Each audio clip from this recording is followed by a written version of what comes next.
If you suddenly remove this hair, then you will see the energies will move in that direction.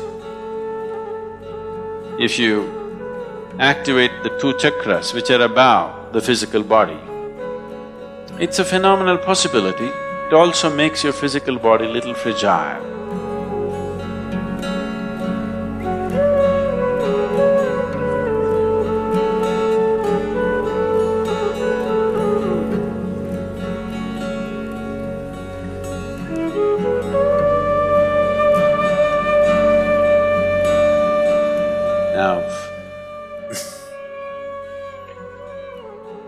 We've spoken plenty about this, but anyway, if you prune this tree today, the tree will focus its energy towards the area that's been pruned, and you will see, suppose you prune this part of the tree and don't prune that, you will see in this part of the tree, the number of leaves that will come out in the next 15 days or a month is much, much more than in the other part of the tree. Have you noticed this? Yes or no? Because now that this is pruned, the tree directs its energy in that direction. The others it will leave and direct this way because here the leaf must come back. The same happens in your body. If you suddenly remove this hair, then you will see the energies will move in that direction.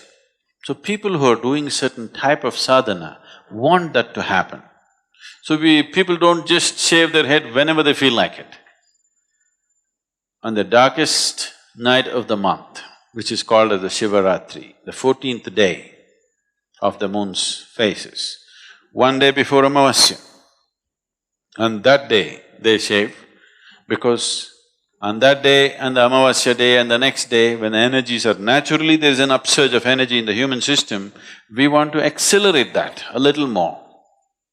So on that day it is taken off because there is sadhana attached to that. If there is no sadhana, it won't make much of a difference.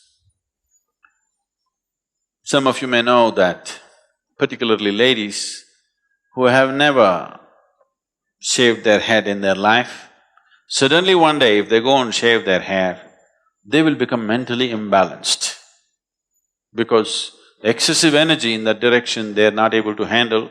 If already there is a small imbalance, it will exaggerate itself because there is an excess energy movement in the direction.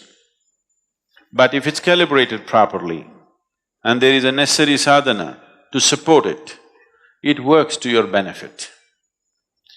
So a spiritual seeker, a sadhaka, who is not only seeking for his spiritual well-being, who is seeking how to become an instrument of a larger possibility, such a person wants to use every little support that is available in nature. So shaving one's head is a part of that. If there is no such sadhana, if that type of sadhana is not there,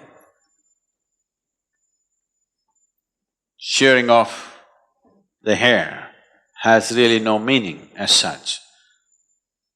And if somebody reaches a state where his energies are really bursting out of his head, if you activate the two chakras which are above the physical body, if those two chakras become active in someone, then we will not shave. In fact, we would like to grow it and tie it up just above that so that it is protected and nurtured. If you don't have enough hair, we will use cloth. You think I'm bandaged or something? Yes, in my leg, but so, if there is not enough hair, then you have to use something else. But you will need that, otherwise there will be… once the two chakras above the physical body are on, it's a phenomenal possibility but it also makes your physical body little fragile. It tends to draw more than it should. And this is the reason lot of yogis die before they're 35.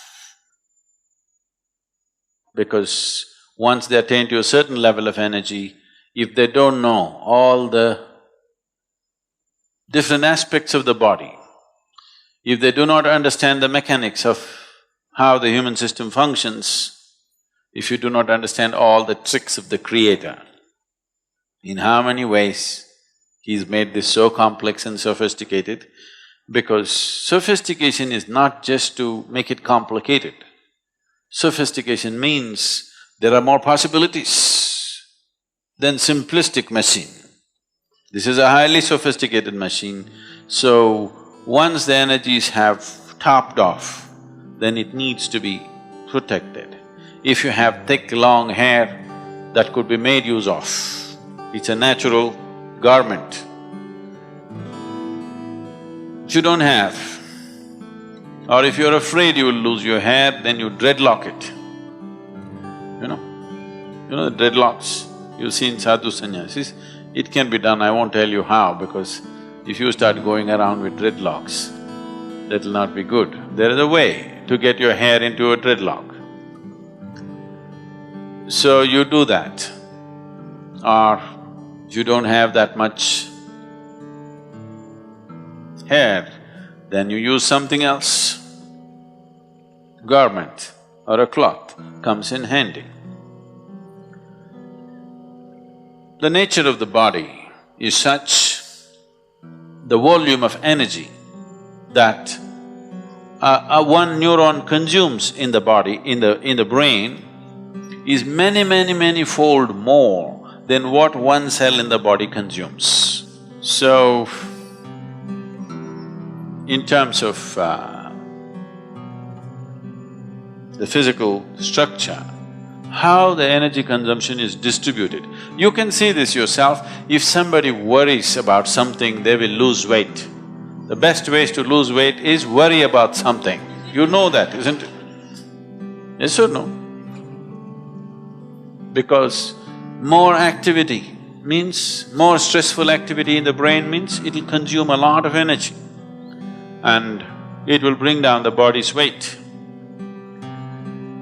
So, the reason why Hatha Yoga is as important as it is simply to be able to conduct the body in such a way that your energies are well rooted in your physicality before you attempt higher possibilities. If one is not well rooted in his physicality, then higher possibilities will take you off from physicality.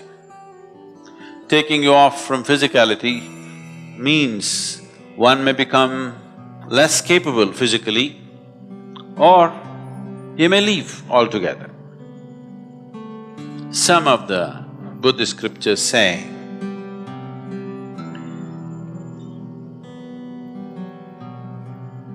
Gautama, before his enlightenment, walked like a man. After his enlightenment, he walked like a woman. What they're trying to say is, the body became less. In physically, definitely a male body is little more than a female body. So he became little less. So he lost his manly capabilities and became soft because his energy shifted to a different dimension. That's what they're trying to say.